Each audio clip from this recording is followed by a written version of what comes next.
Hello everybody and welcome back. As always, I am Mateo311 and this is your channel for everything VR related. Today I'm back with pretty much a talking head video as I do my best to both educate and entertain you guys regarding the state of VR. I previously discussed the unexpected negative impact that some of the biggest VR games had on the overall industry, but today we're back to discuss the flip side, how indie games have much more flexibility and overall potential. Now there are of course links and timestamps if you want to skip ahead, but let's just start off by comparing some of the biggest AAA style VR games to the best of what indie has to offer. Now before I start naming games, I just want to define what AAA actually means.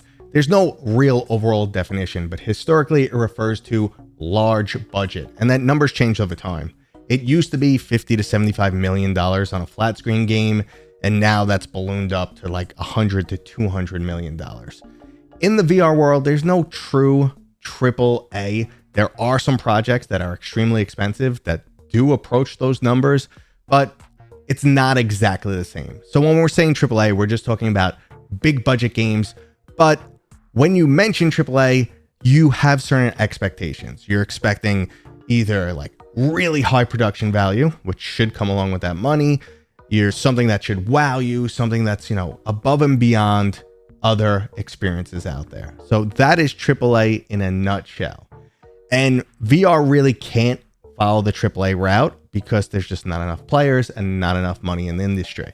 When something like a VR AAA title does actually happen, it's usually just a huge player in the industry trying to sell their hardware. And this includes Half-Life Alyx from Valve, Asgard's Wrath 2 and Batman Arkham Shadow from Meta, and Horizon Call of the Mountain from Sony. These are highly funded games that companies are willing to potentially take a loss on if it helps grow the overall industry. Now, this is obviously a luxury that no indie developer has. You can't go, hey, we're going to make a top-notch game and who cares if we lose millions in the process? Nope. You're out of business, your studio's gone, you lose all your employees, you lose your building, and life sucks. So that is obviously the difference between some of these projects. But you have to understand, when it comes to AAA, there is a much higher risk. The reward is potentially a lot higher, but the risk is also significantly higher. You have to get on board for a project that's going to be 3+ years, tens of millions of dollars. You're not sure about your return. You're not sure where the industry will actually be when your title releases. And if you're halfway down the road and you think, this is not the right project or the right avenue to pursue, it's too late to change. I'm constantly picking the brains of different studios and developers, and I've brought up the topic of how games like Half-Life Alyx raise the expectations of VR consumers, and indie developers feel like they just can't compete. So here's the flip side on how indie developers can compete. They could go out on a limb and try something just completely unique. This is how we got the game Portal. It was originally an indie product, and Valve looked at it and said, that's awesome. We got to invest in that. We got to bring that team in and we can make something bigger out of it. But did they go full AAA scale? No. They gave us this short little super cool indie style experience and it was awesome. It's beloved, 20 years later. When you're only asking for a small amount of money for your project, there is a lot more leniency. You don't need to come in with a well-known IP. You don't need to sell the money men on the fact that your game is the next Call of Duty or something like that, which also immediately locks you down a certain path.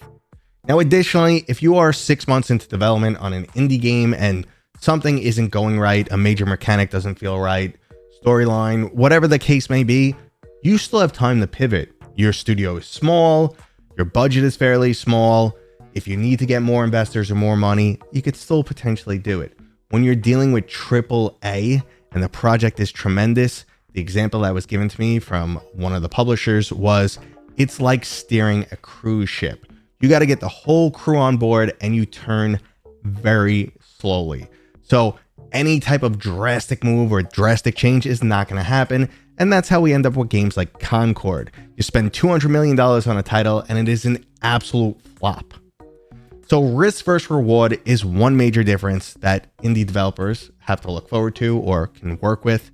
But on top of that, it's the absolute best avenue to innovate And historically, it's where we get brand new genres from. So most time for AAA to truly deliver, it has to be firing on all cylinders. Graphics, gameplay mechanics, storyline, cutscenes, voice acting, you name it. But you're most likely going to get something very similar to the experiences already out there. Half-Life Alyx is the perfect example. Incredible graphics, a well-known IP, excellent storytelling, voice acting, and musical scoring. But if you stop and really think about it, is there anything we've never seen before here or uniquely VR? Now for Half-Life Alyx specifically, I feel like we can argue this point back and forth. Yes, they did integrate an awesome physics system, and you could do stuff like draw on the wall and pretty much touch everything to keep the immersion as high as possible, which is uniquely VR. However, I know so many people who are just like, who cares about that stuff? I want more game. So I didn't need any of that, ooh, I'm immersed in the world, I can draw my name on the wall or other stuff. Versus, I want more game. I want more unique gameplay elements. It's only a few weapons. It's pretty simplistic. It doesn't do anything really new in the genre. Again, going back and forth, I think some of the moments with Jeff are uniquely VR. There are some mechanics. But yes, there are a lot of big budget VR games that don't do anything new. They just go big. And that's AAA versus indie. When you get into VR indie games, they have the opportunity to do something you have never seen before, and many games nail it. So this is a note to both consumers and developers. If you're a developer, you just got to do something uniquely cool in VR, and your game could be very successful. It's how Barlotto made $1 million in its first week by being unique and cool. And that is an opportunity that no one else really has. Look at Gorilla Tag. That's another perfect example. You gave a unique mechanic of movement that's, kind of easy to understand, but really hard to master, and people just suck it up, throw some cosmetics in there, and next thing you know, you're one of the most profitable games in VR, which is insane. So indie developers, you get to start off with a blank canvas, while on the other hand, AAA tends to be built off a generic foundation. Now this brings me to a topic for the VR gamers out there. It's actually a mentality I used to have, and it's the fact that, indie games aren't real games. Only AAA games are the real games, and indie games are this junky crap that for some reason people like. And if you feel that way, you are absolutely missing out. To sit there and go, well, that game's ugly, or that game looks like an old Nintendo game. Games are meant to be fun, and I will tell you, the last 10 years in VR have broadened my horizons of what I enjoy playing so much. What I enjoyed on flat screen is completely different to what I enjoy in VR. I'm a big RPG guy. I used to be a huge real-time strategy fan, and I was also a massive first-person shooter, and I find those not being the genres I gravitate to in VR. It's opened up the possibilities for me, like things like Beat Saber, or even the new Beatable, where you're slapping the table, is uniquely cool. I absolutely love games like Until You Fall and Underdogs. Like, these are things that wouldn't work in flat and are just so fun in VR. And also, like, Moss is absolutely amazing. But when I first saw that, I was like, a mouse protagonist platformer puzzle game? Come on, give me a break. I don't want to play that. And it's absolutely amazing. It's so immersive. You fall in love with Quill. So what I'm really trying to say here with this long-winded video is the fact that if you are a VR developer, don't get discouraged that Meta or Valve has set the bar too high. Indie has been around forever, and indie will continue to keep kicking. They are the innovators in the industry, and that's exactly what VR needs. At the end of the day, games are just supposed to be an experience that people enjoy. It doesn't matter if you spend your time in Gorilla Tag, Asgard's Wrath 2, or Half-Life Alyx. But if you are a VR gamer who's always wanted large blockbuster VR titles, and you're discouraged at the fact that we get like 1, maybe 2 a year, Meta does want to bring us to the point where we're getting like 1 a month. But it's just not in the cards right now. We need to go through that growth phase. And I know it's taking a long time, and I know it's exceptionally frustrating for the OG PC VR gamers who felt like we used to get better projects years ago. I mean, remember, Half-Life Alyx is 5 years old now. So when you look at that and say, hey, the games coming out 5 years ago were better than the games now, sure. In some cases, that is 100% true. But we need a stable industry where people can make money, and then that level of investment makes sense.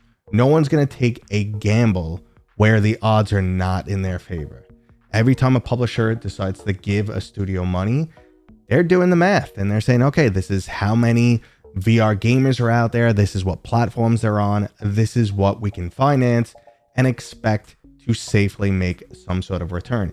Everybody's got to make a profit or the industry falls apart. So just enjoy the 1 or 2 high-end VR games that you get now, and also appreciate all the innovation we're seeing in the industry. That's what we need, because this is still, even after 9 to 10 years, this is still a very fluid gaming platform where things change, where you wouldn't know like how to do things years ago. Everyone was reinventing the wheel, holsters, and how to touch things and how to grab and gravity gripping and stuff like that. And the wheel was reinvented so many times in the beginning, and now we're finally getting some standards that help us progress and move forward. So the final message for everyone out there: indie developers, don't get discouraged, just innovate and make something cool. For the VR gamers, I encourage you to broaden your horizons. Try some titles that you wouldn't expect that you would enjoy. Both Steam and Meta have great return policies, so you can demo some stuff and know if it's right for you. And if you're dead set on the larger AAA style games, well, maybe VR is not right for you right now. Maybe just support it from the sidelines and come back in a few years when the industry's even bigger. And that right there was today's video. I hope you guys enjoyed it. If you did, go ahead and give it a thumbs up. If you're new here, please consider subscribing. And as always, I'll see you guys on next time.